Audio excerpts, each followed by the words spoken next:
I'm leaving church now. But I did want to talk about some of my like church takeaways that I got. One of the things that I did receive from a church takeaway was that we kind of like jumped around in the Bible, but it was kind of like the overall basis was kind of just talking about how God has never left us, and he doesn't plan to leave us, or he doesn't plan to forsake us. Like, he's never going to abandon us. And yeah, so basically that's like the whole thing. And like, no matter if we're hungry or not hungry, like for Christ or whatever, like he's always going to be there. He's never left, no matter what the situation looks like, no matter what the outcome is. Everything basically is all in God's will, and you have to remember to stay strong as like a Christian, because you have to remember that God is with you at all times, even when it doesn't look like it. So one of my key takeaways from it was that when we was reading, they used a lot of like terms and stuff that was like, God will never leave you, God will never forsake you. Like, I had to find the exact scriptures and stuff, but it was like, you will go to do this, you will go to do this. Every time that they said will, I highlighted in my Bible, but it was just so confident.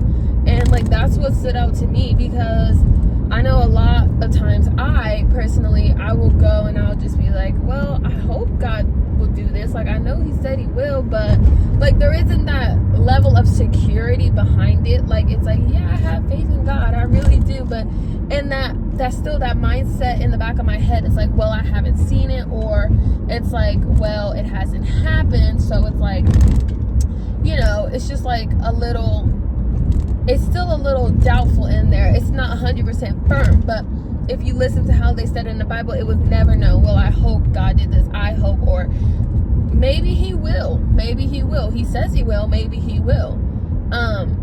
We kind of have to adopt that mindset that they have of like, it will be done. Like, no matter what it looks like, you need to be confident and firm on what God says. So that's more of a mindset shift for me, is because in this world, we put a lot of our faith and a lot of stuff that we do into humans, and humans are never 110%, like, ever. They're not God. Basically, they're not God. We can try to be as much like God as not, but at some point we will all disappoint someone to a level that they seem not fit. They feel like we tried, we thought we did our best, and then to them, it still was not good enough.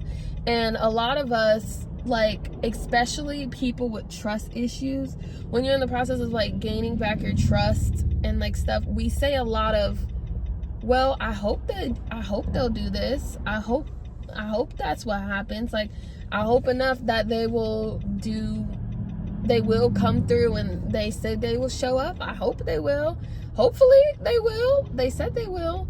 Like, it's a lot of going back and forth of like, will they not, like, there's no confidence in that. That's why we have a lot of trust issues.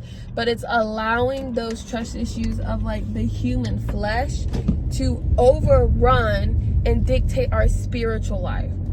So that's where it's like, it's getting to be a little mishmash, because now we're taking our trust issues that we have in humans and putting them in God. Because even though he has said multiple times he will never forsake us, we find ourselves in situations where we're like, yeah, God, I know you said that, but look at this. Like, this is kind of crazy. I'm not gonna lie to you.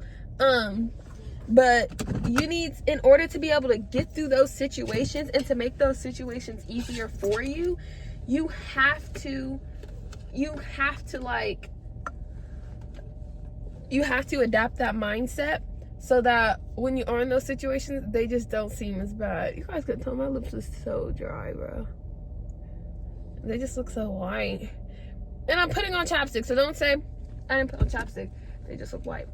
But my lips are so dry. Okay. But we kind of have to adopt that mindset of not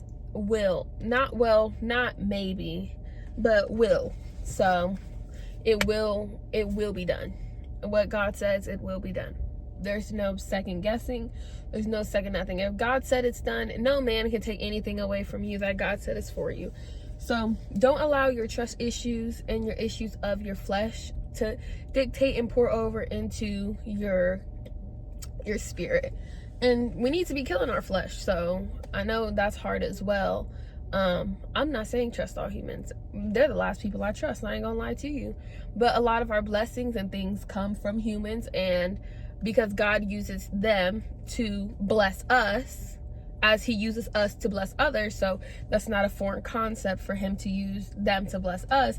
So we do need to be aware, and we can't completely ignore them and just say I'm not dealing with people, period, because you can miss out on a lot of your blessings. Because I know when it gets time to trust people, it's like, oh my gosh, like I don't think I can trust them. Like, and like a lot of that feelings is completely 100% valid. Like, don't get me wrong, I understand that to a T. Trust issues, trying not to claim them, but I get it. So it's like we just need to not, that sounds crazy, I'm trying to get the words out, but we need to not allow those things to fall over into who we know and who we see, because